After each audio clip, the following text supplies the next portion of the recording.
नमस्कार मेरे प्यारे दोस्तों, कैसे हैं आप सभी। उम्मीद करती हूँ आप सभी अच्छे होंगे। तो दोस्तों, आज फिर लेकर आई हूँ मैं आत्मा का इंतकाम अनोखी दुल्हन का पार्ट 2। तो दोस्तों, मेरी इस कहानी का पार्ट 2 सुनने के लिए मेरे चैनल को लाइक करें, शेयर करें और सब्सक्राइब करना ना भूलें। तो कहानी शुरू करते हैं आज की आत्मा का इंतकाम अनोखी दुल्हन पार्ट 2। तो दोस्तों, आगे की कहानी अब शुरू करते हैं।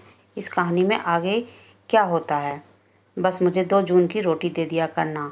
आपके बाल बच्चों की देखभाल करूंगी। पर मेरी तो शादी भी नहीं हुई, मैं तो अकेला हूँ, अपने एक साथी के साथ रहता हूँ। आप लड़की हैं, हमारे साथ कैसे रह सकेंगी। कौशिक को उसकी बात करना अच्छा लग रहा था। कोई बात नहीं, आप बहुत भले हैं, लड़की बड़े विश्वास भरे स्वर में बोली। तुमसे किसने कह दिया कि मैं भला हूँ, कौशिक ने कहा। अब वह हंसी में कहने लगी, मैं मन पढ़ लेती हूँ। अच्छा, मन की बात जान लेती हो, भला कैसे। कौशिक उससे ज़्यादा से ज़्यादा बातें करना चाह रहा था। वह सोच रहा था अभी थोड़ी देर में यह अपने घर चली जाएगी, बस ऐसे ही।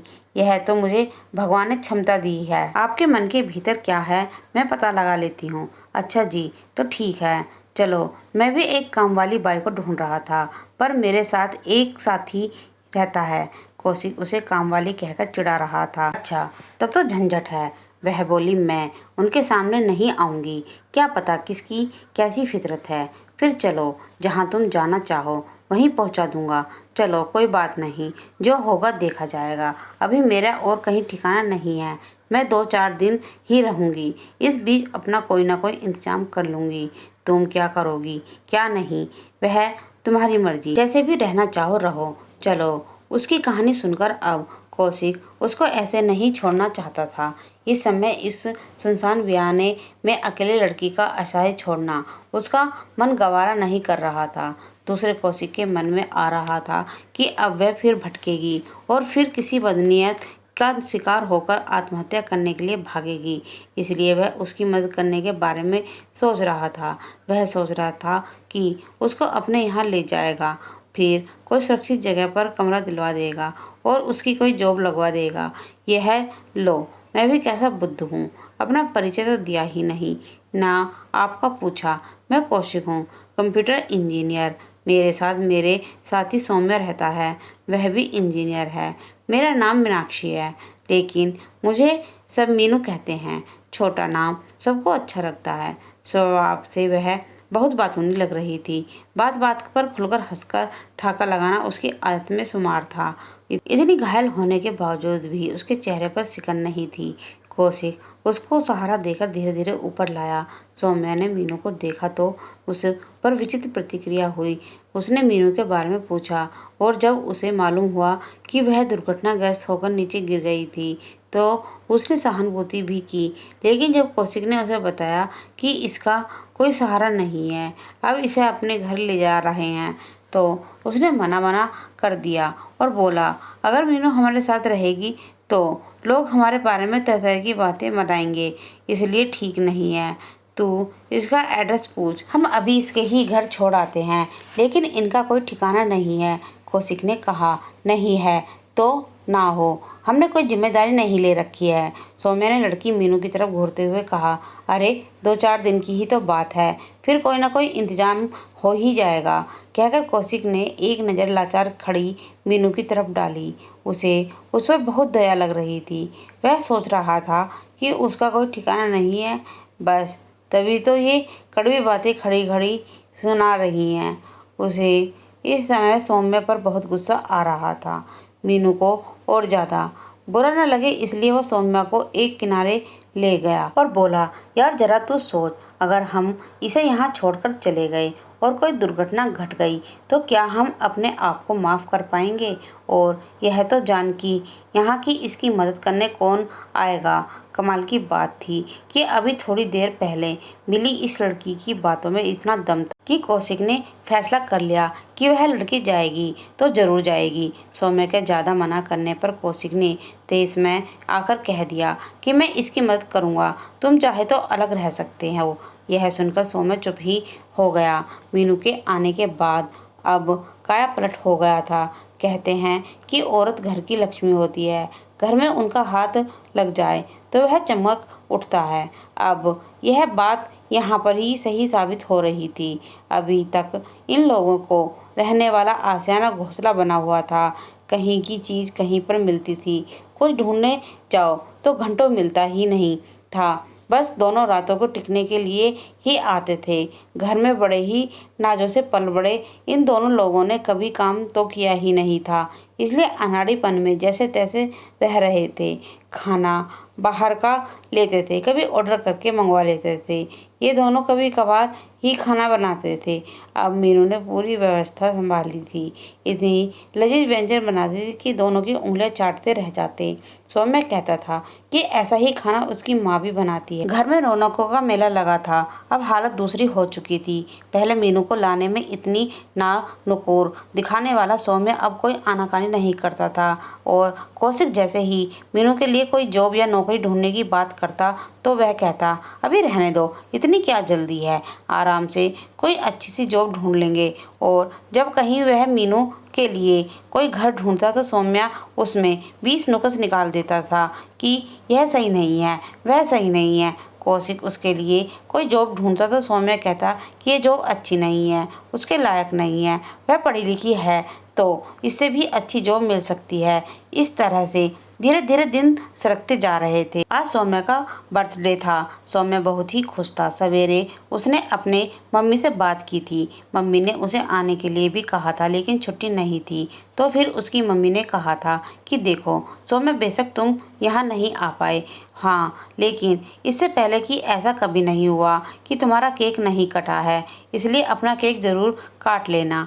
लेकिन मम्मी, यहाँ कैसे कुछ कर सकता हूँ? सौम्या नाराज़ होते हुए बोला। अब भी तो आप आ सकती थी, मैंने आपसे तो पहले ही कहा था बेटा, मैं कैसे आ सकती थी? मैंने आपसे तो पहले ही कहा था बेटा, मैं कैसे आ सकती थी? यहाँ तुम्हारे पापा की तबीयत ठीक नहीं है, ऐसे भला छोड़कर कैसे आ पाती? उसकी मम्मी ने अपनी लाचारी बताई। बेटा, अपने 2-4 दोस्तों को बुला लेना, खाना पीना बाहर से ले आना। और हाँ, तुम बता रहे थे कि तुम्हारे घर पर वह एक काम वाली लड़की है जो कौशिक ले आया है, वह तो कर ही लेती होगी, उससे इंतजाम करवा लेना। हाँ, यह ठीक रहेगा। उसने आकर मीनू से कहा कि तुम बहुत अच्छा खाना बनाती हो, मैंने देखा है। मैं अपने बर्थडे पर छोटा सा सेलिब्रेशन करना चाहता हूँ, अपने 2-4 दोस्तों को बुलाऊंगा, तो तुम खाना बना लोगी? मीनू ने हामी भर ली और कहा कि जरूर। सौम्य बहुत खुश हो गया और उसको धन्यवाद देते हुए बोला, क्या है कि यह ऐसा पहला अवसर है कि मेरे बर्थडे पर मैं अकेला हूँ। घर पर तो बहुत बड़ी पार्टी हुआ करती थी, लेकिन अभी छुट्टी नहीं है, मैं घर पर भी नहीं जा सकता हूँ, तो घर को मिस कर रहा हूँ, इसलिए छोटी सी पार्टी हो जाएगी, मज़ा आएगा इसी बहाने। आप चिंता ना कीजिए, मैं सारा इंतजाम कर लूँगी। मीनू ने उसे भरोसा दिलाया। ठीक है, आप सामान की लिस्ट बनाइए, मैं लौट कर लेता आऊँगा, और बाकी सारा सामान आप यहाँ खुद ही परचेज कर लेना, मैं जल्दी छुट्टी करके आ जाऊँगा। और कौशिक तो आज 2 बजे ही आ जाएगा। तभी बाथरूम से आते हुए कौशिक ने कहा, भाई क्या खिचड़ी पक रही है हमारे पीछे? कौन सी पार्टी अरेंज की जा रही है जो हमें भी नहीं पता? बताइए मीनू जी। मीनू मुस्कुराती हुई बोली, मैं भी नहीं बता रही, यह तो सौम्य जी से ही पूछना। इतना समय गुजर जाने में तीनों के बीच में यही बहुत अच्छा तालमेल हो गया था। शाम की छोटी सी पार्टी हुई जिसमें सोसाइटी के कुछ लोग थे। कौशिक और शाम में दोपहर के बाद जब लौटकर आए तो घर सजा हुआ था। मीनू ने बहुत सारे व्यंजन बना डाले थे और बाकी मिठाइयाँ वगैरह सामान ये लोग लेकर आए थे। पार्टी समाप्त हो गई थी। थके हुए सभी लोग सो गए। घड़ी की सुइयां धीरे धीरे अपना सफ़र पूरा कर रही थी। चारों तरफ सन्नाटा छाया हुआ था। पूरे शहर शांति के आगोश में था और सन्नाटे की चादर हर जगह फैली हुई थी। ऐसे समय शहर में एक जगह सन्नाटे में कुछ हलचल थी। रात के 12 बजे थे। रोशन नगर मोहल्ले में गलियां सुनसान पड़ी थी। कहीं कहीं स्ट्रीट लाइट के बल्ब जल रहे थे। इस सन्नाटे को तोड़ता हुआ एक गीत गूंजने लगा। इस गीत में दर्द था, एक कशिश थी, ऐसी कशिश जो कलेजे को मरोड़ कर रख दे।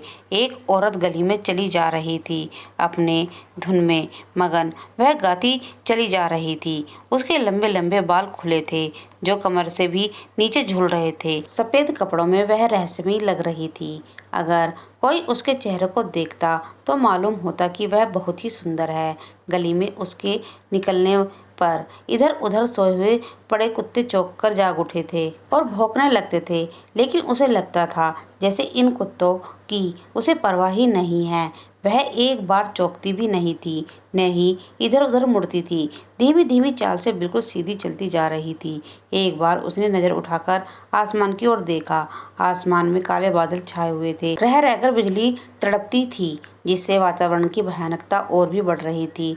उसने एक घर के सामने जाकर दरवाजा खटखटाया और बड़े प्यार से पुकारा, प्रियांशु, प्रियांशु। थोड़ी देर में यह युवक ने दरवाजा खोला। उसे देखकर वह पूरी तरह से चौंका। तुम? हाँ, मैं, बेहद सर्द और खरखराते स्वर में उसने कहा। प्रियांशु को जैसे लकवा मार गया। वह कुछ नहीं बोल पाया। उस युवक के भाव भंगिमा में ऐसा लगता था कि जैसे वह उस औरत को पहचानता है। बेहद घबराई हुई, कांपती हुई आवाज़ में उसने कहा, आवाज़ तो मेरी बहन दिव्या की आई थी। मैंने सोचा दिव्या पुकार रही है। सफ़ेद कपड़ों में उस रहस्यमयी औरत ने भयानक हंसी हंसकर कहा, मुझे पता था कि ऐसे तुम नहीं निकलोगे, इसलिए मैंने तुम्हारी बहन की आवाज़ में तुम्हें पुकारा। वैसे तुम घर से निकलते भी नहीं। प्रियांशु ने बड़ी मुश्किल में अटक अटक कर बताया। हाँ, मैंने सोचा कि वह बाहर क्या खड़ी कर रही है, तभी मैं निकला था। आओ, मेरे साथ आओ। प्रियांशु उसके पीछे पीछे चल पड़ा। उसने एक बार भी मना नहीं किया। वो मना करना चाहता था, लेकिन उसके मुंह से आवाज़ नहीं निकल रही थी। वह भागना भी चाहता था, लेकिन उसके कदम जैसे जकड़ गए थे। दोनों गुप्त अंधेरे स्थान पर आए। बहुत जोर से बिजली कड़की। वह औरत प्रियांशु की तरफ घूमी। उसकी रोशनी में उस औरत का चेहरा प्रियांशु ने देखा। प्रियांशु की चीख निकल गई। अब उसके सामने एक भीभत्स चेहरा था। तेजाब से उसके चेहरे का, गर्दन का और बाहों का मांस उधड़ा हुआ था। आंखें बाहर निकली पड़ रही थी।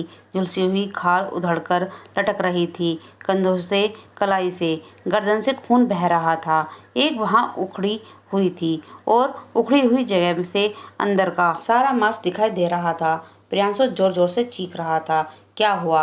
डरने की क्या बात है? अब हम एक से ही हो जाएंगे। उसकी आवाज़ भी बहुत भयानक थी। तभी फिर से जोर से बिजली कड़की। उस औरत ने तेज धार का चाकू निकाला और प्रियांशु की गर्दन पर मारा। अब प्रियांशु वहां से भागा। आश्चर्य की बात थी, अब उसकी आवाज़ भी निकल रही थी और अब उसके कदम भी नहीं जकड़े थे। प्रियांशु के गले से खून की धारा फूटने लगी। वह जोर जोर से चीख रहा था। भागकर वह सड़क पर आ गया था। वह औरत अब वहां नहीं थी। वह रुककर जोर जोर से सांसें लेने लगा। उसने अपने गले पर हाथ फेरा तो दहल उठा। उसका हाथ खून से भीग गया। गले से बाहर खून बह रहा था। उसे कुछ आहट लगी। जैसे उसने नज़र उठाई तो फिर से चीखने लगा। उसके सामने वह औरत खड़ी हंस रही थी। फिर उस औरत ने उसकी कलाई की नसें काट डाली। प्रियांशु तो अपना बचाव भी नहीं कर पा रहा था। उसके हाथ पैरों को जैसे फिर से लकवा लग गया था। वह भागना चाहता था, पर भाग नहीं पा रहा था। वह गला फाड़ फाड़ कर चिल्ला रहा था, लेकिन कमाल की बात थी कि उसकी चीख को कोई नहीं सुन रहा था। अब उस औरत ने एक कैन निकाली। उसमें तेजाब भरा हुआ था। वह उसने प्रियांशु के सिर पर उड़ेल दिया। फिर तसल्ली से धीरे धीरे चलती हुई गायब हो गई। कौशिक के सामने सवेरे मीनू ने चाय लाकर टेबल पर रखी और अखबार भी रख दिया। कौशिक ने मुस्कुराकर मीनू की ओर देखा। मीनू अभी अभी नहाकर आई थी। ताज़ा खिले गुलाब की तरह उसका चेहरा चमक रहा था। क्या बात है मीनू, आज बहुत खुश हो? कौशिक ने पूछा। अरे कहाँ, आपको यूं ही लगता है। मीनू गुनगुनाती हुई तरंग से किचन की तरफ चली गई। कौशिक ने अखबार पढ़ने में मन लगाया। उसमें एक दुखद समाचार पर उसकी निगाह अटक गई। रोशन नगर कॉलोनी में एक युवक की निर्मम हत्या। हत्यारों का कुछ पता नहीं। पुलिस छानबीन कर रही है। पता नहीं लोगों को आजकल क्या हो गया है, जरा जरा सी बात पर हत्या कर देते हैं। ना मीनू, उसने नाश्ता लेकर आती हुई मीनू की तरफ देखकर कहा। हाँ जी, सही कहते हैं, किसी को कुछ पता नहीं है कि किसी के मन में क्या है, और धोखे से लोग मार देते हैं।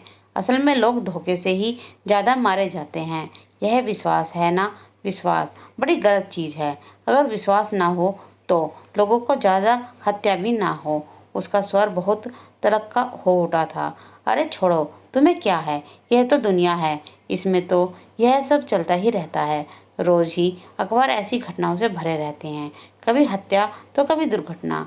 उसके पीछे आप आपस में हमें जिरह करने से क्या फ़ायदा है। मीनू की तल्खी का महसूस करते हुए कौशिक ने कहा। अरे यह सौम्या कहाँ है। उसने सौम्या को न देखकर कहा। क्या अभी भी सो रहा है? पता नहीं उनको क्या हो गया है, बहुत उखड़े उखड़े से रहते हैं। आज सवेरे तो बहुत बेचैन लग रहे थे अखबार को देखकर, और फिर डाल दिया, उसके बाद ही कहीं चले गए हैं। तो दोस्तों, आपको मेरी ये कहानी कैसी लग रही है, कमेंट में ज़रूर बताएं। तो दोस्तों, आगे अभी इस कहानी में क्या होगा, आप मेरी ये कहानी सुनते रहें। धन्यवाद।